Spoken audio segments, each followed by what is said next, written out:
Hello and welcome to STEM Smart Academy, where I'm going to take you through Mathematics Grade 9.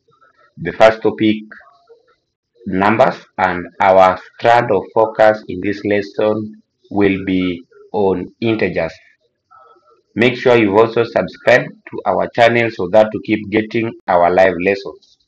I will be your facilitator, Teacher Brian Odongo. So, as I'm walking you through this lesson, learners, it's very important for us to understand what an integer is.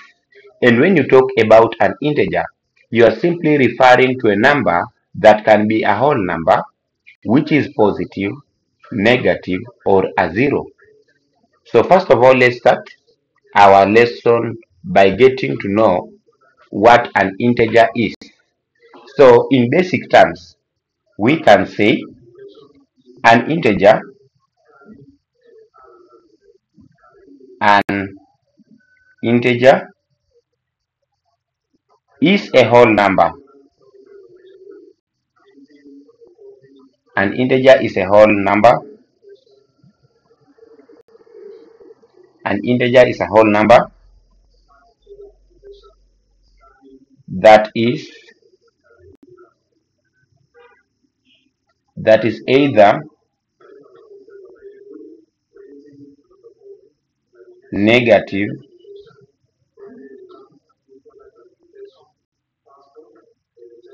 positive, or a zero. In this definition of an integer, there are key terms I've said, which I want you as a learner to take note of. Number one, I've said an integer must be a whole number. Underline the term a whole number, meaning if something is not a whole number, then it is not an integer. That means a fraction cannot be an integer, a decimal cannot be an integer. Then an integer can be a negative number, a negative whole number, or it can be a positive whole number, or even a zero can be an integer. So that is the basic definition of the term integer. Let us look at examples of integers based on this definition. What are some examples of integers? When you talk about examples of integers, I can have example 1, 20, that's a positive whole number. 17 is also an integer. Negative 8 is also an integer because it's a whole number but negative. Negative 15 can also be an integer. 0 itself can also be an integer. Maybe even 848 is also an integer. Why? Because all these are whole numbers. So any number that's a whole number, be it negative or positive or a zero, then that number is an integer. Then let's look at a precaution here. Point to note NB. As we are learning this, there is something I want you understand well and take it keenly from me. Decimals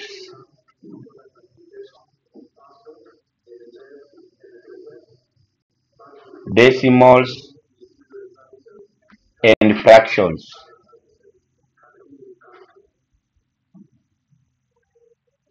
are not integers. Decimals and fractions are not integers. Let us look at this example. Let me talk about maybe examples of non-integers. Examples of non-integers. When you talk about examples of non-integers,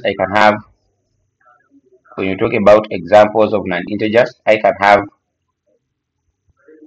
5/8 is an integer. 3.5 is an integer because it's a decimal. Remember we said for a number to be an integer, it must be a whole number. 3.5 is an integer. A half is also an integer because it's a fraction. 28.0, look at that case. It is 0.0, but it is not an integer because of the 0.0. That makes it to be a decimal. And decimals, we said, are not part of integers. One whole number, maybe a 17 whole number, 5/9. This one is also not an integer because it's a mixed fraction. 107, 100 and maybe a 9.84. It's also not an integer. So all those, as long as it's a decimal or a fraction, then it does not suit to be an integer. It does not suit to be an integer. Then, as we are learning these learners, there are operations that tend to happen in integers. So let us look at addition of integers as our next area of focus. Addition of integers.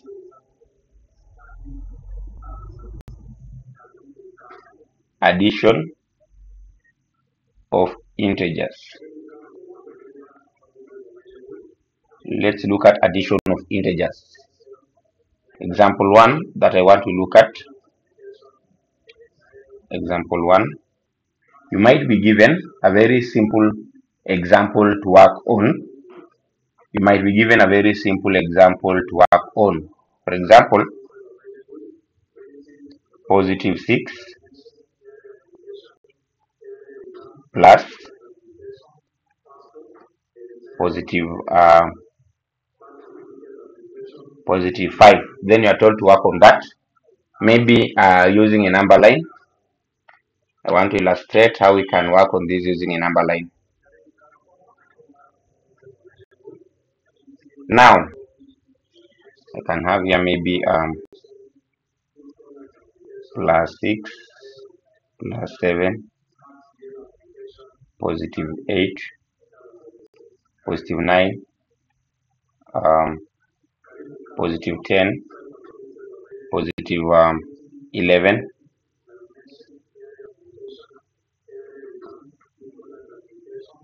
positive 12.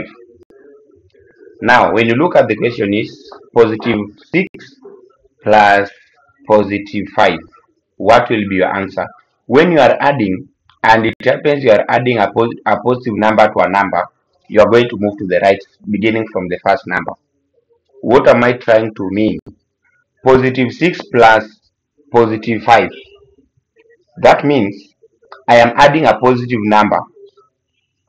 I'll begin from the first number from positive 6 here.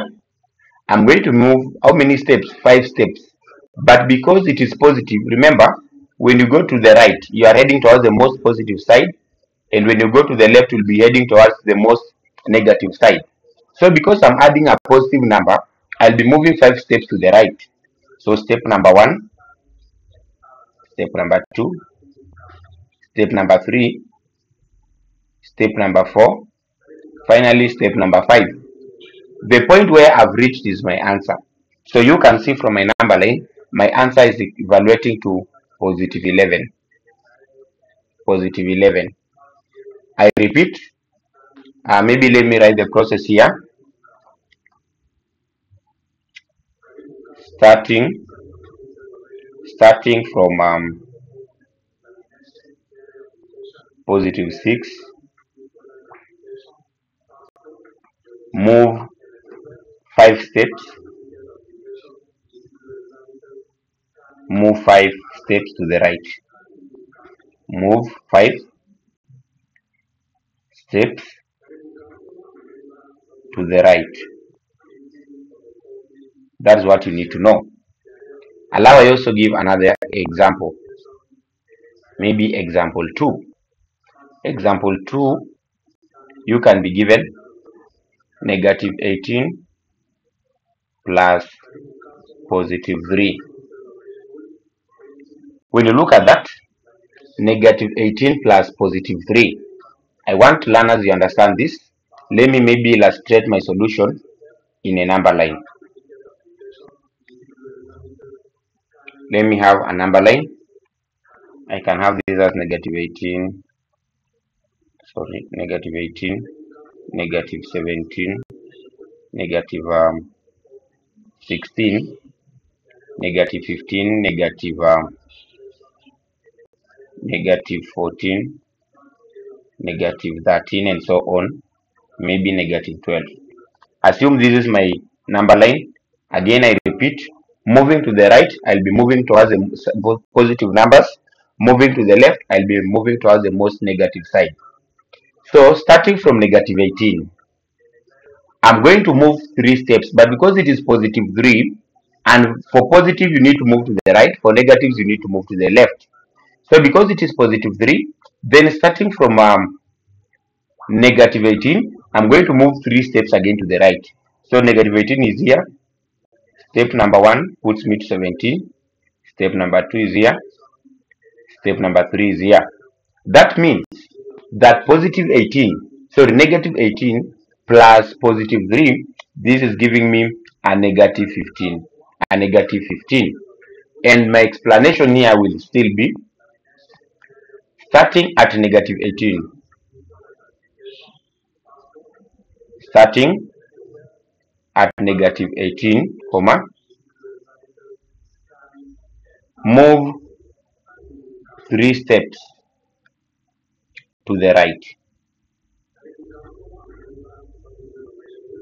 Move 3 steps to the right. That is how you respond to that. Let's now look at the case whereby we are adding negative numbers.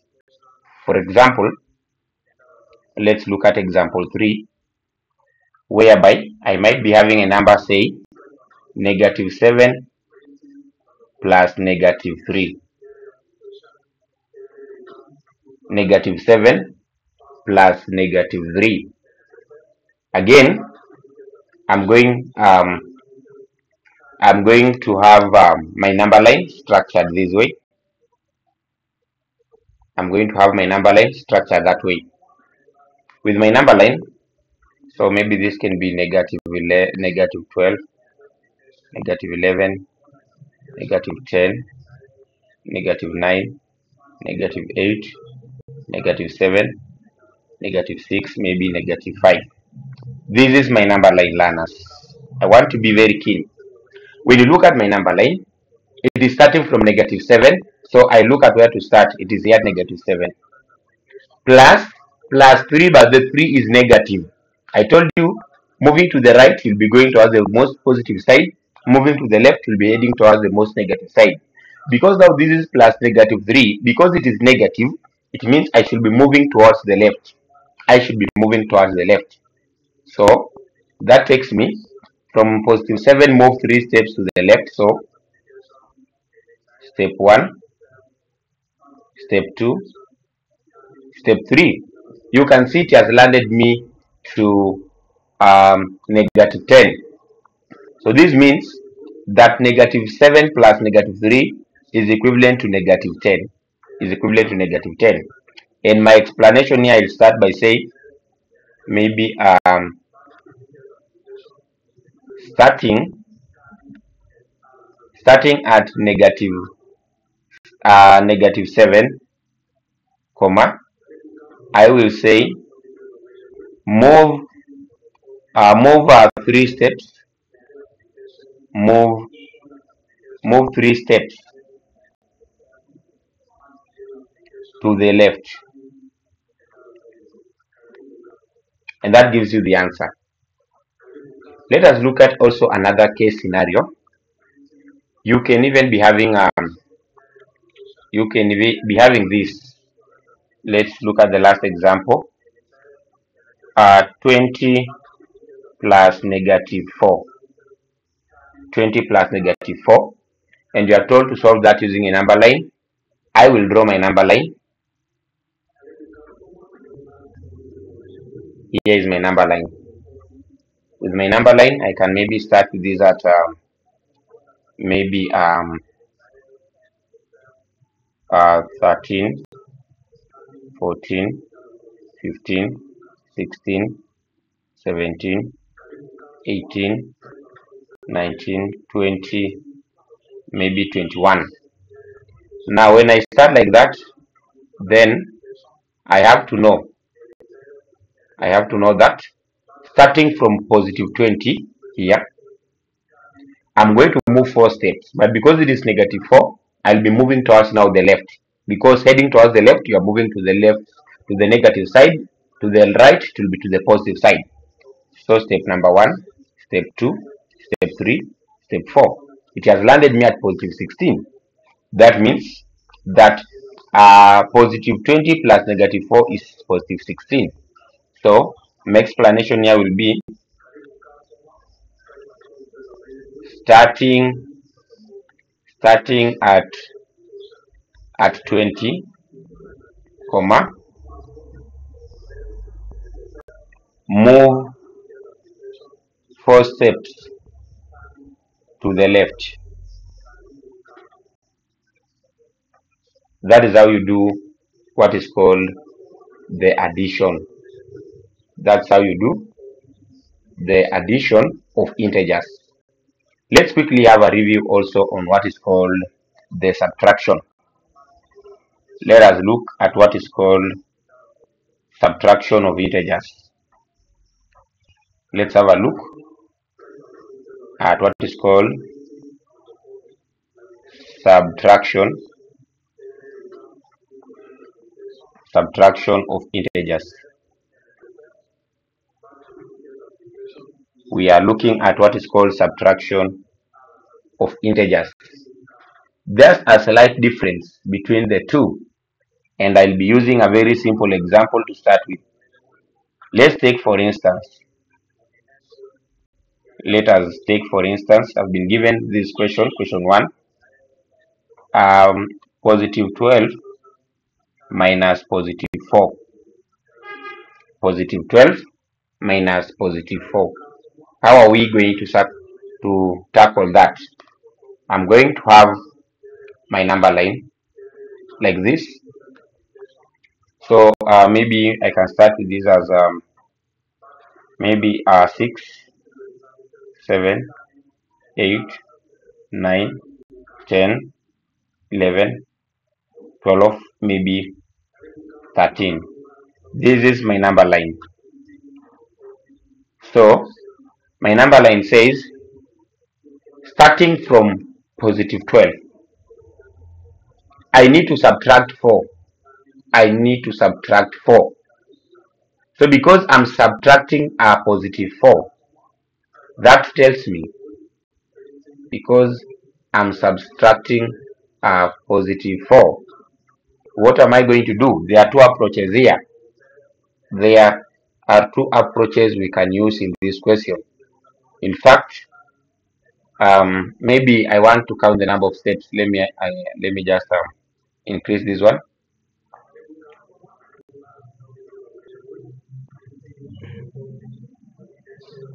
Let me let me increase my number line. Maybe 5, 4, 3. That's my number line. So starting from 12, move to positive 4. The number of steps will be your answer.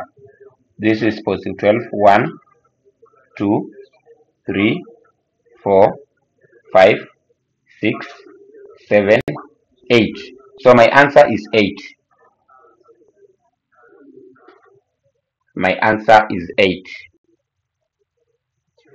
So you can relate it that way, or rather even you can say starting from positive 4, starting from negative 12, from positive 12, because now you need to move to subtract positive 4, you are going to less 4 steps behind. You are going to reach at 8 if you use that one. So that's how you respond to that question. Let us look at example 2. Let's look at example 2, whereby you might be given something like positive 6 plus negative 11. I want to give a different analogy here. Positive 6 plus negative 11. Sorry, should be, I want it to be minus because I'm dealing with subtraction. Positive 6 minus 11. positive 6 minus negative 11. I want to see where our answer is. I want to see where our answer is. So ideally, as I said previously, there are several ways in which we can answer this question. I can say maybe, let me start with this one as negative 10, negative 10, negative 11. This should be negative 9,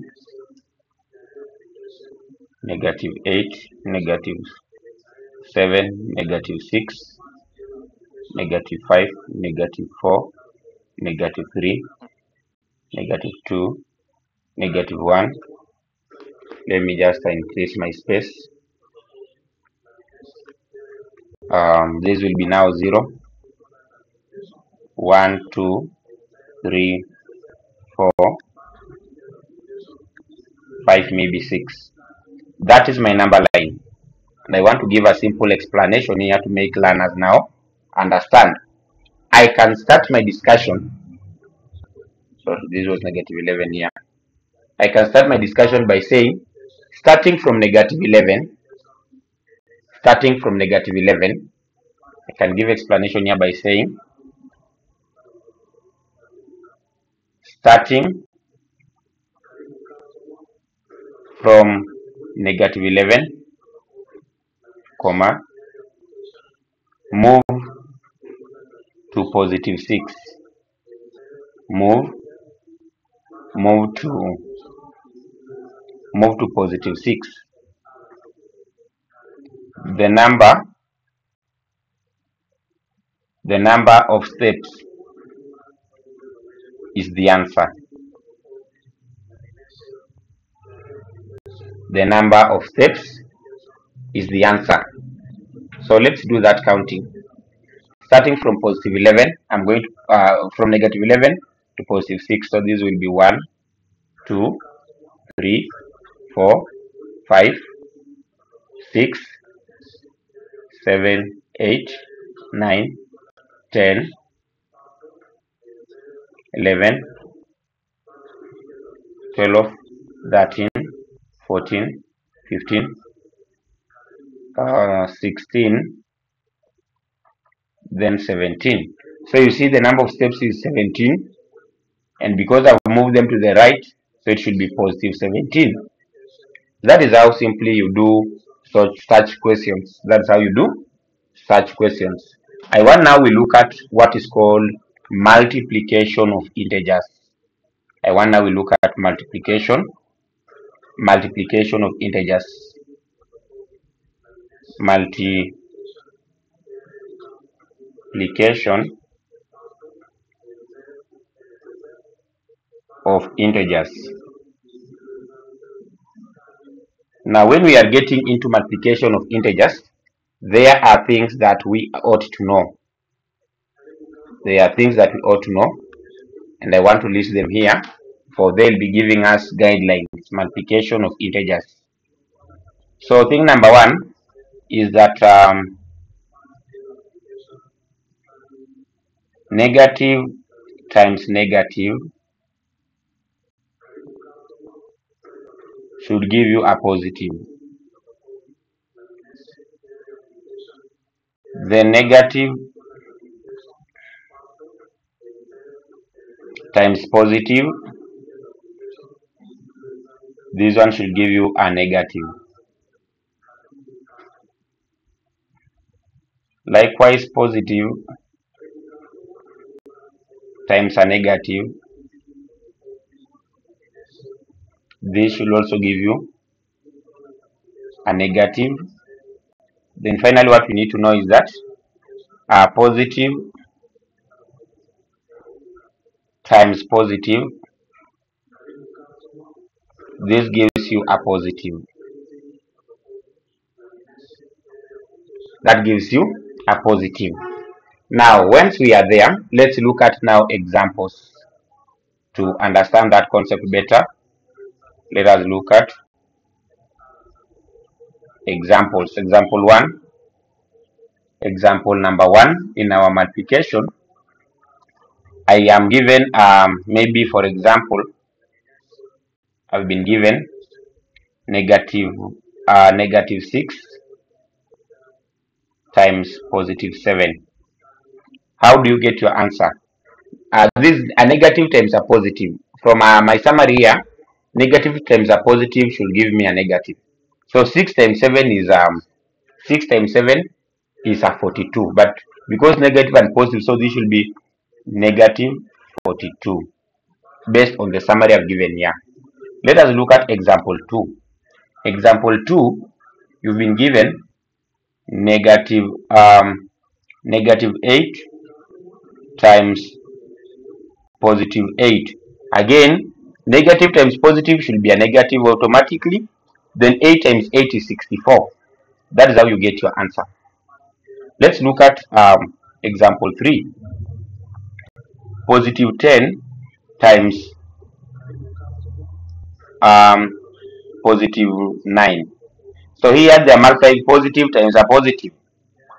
So in our summary, we said positive times positive should give you a positive. So positive 10 times negative 9 becomes positive 90.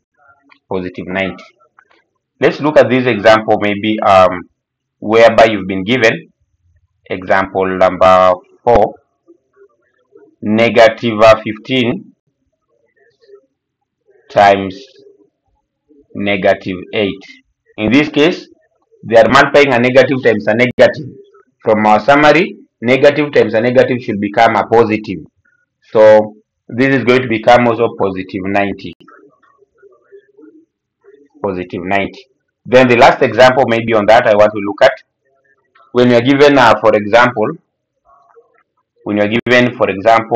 positive 20 times negative 6 times negative 6. So that's a positive times a negative. Again, in our summary, what did we say? A positive times a negative should give you a negative. So this is going to be negative 120. Negative 120. Let's look at a word problem. Maybe example 6. In example 6, you can be given something like this, that the price of an item, you can have something like the price of an item, decreased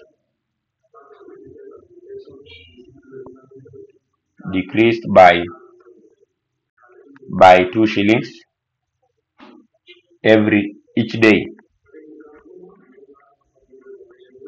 each day for a week.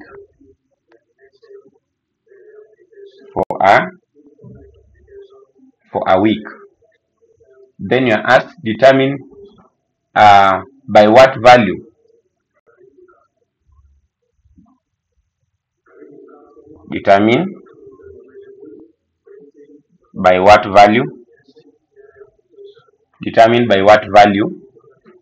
the price of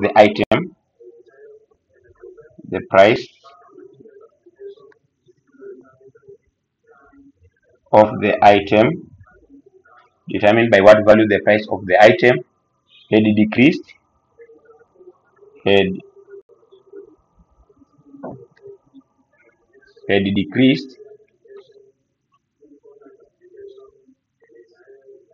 had decreased at the end of the week.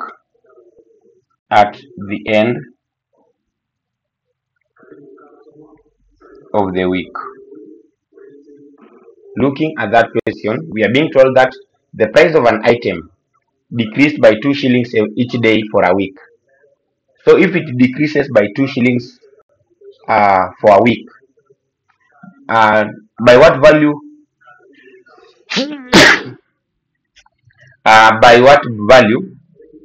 would the price of the item decrease at the end of the week? Remember, a week has how many days? 7 days. If one day it decreases by 2 shillings, what about in 7 days of a week? By how much would it have decreased? So this is going to be 7 times 2, which makes it to be 14. So such questions are application questions. Such questions are application questions. questions. Let us wrap our discussion by looking at what is called, let's wrap our discussion by looking at, maybe we are going to pick from there next time when we look at division, integer division. Thank you for being part of our session in this lesson. We will pick from there next time. Make sure you've literally understood what is required of you. Thank you. See you in our next lesson. Have a blessed day.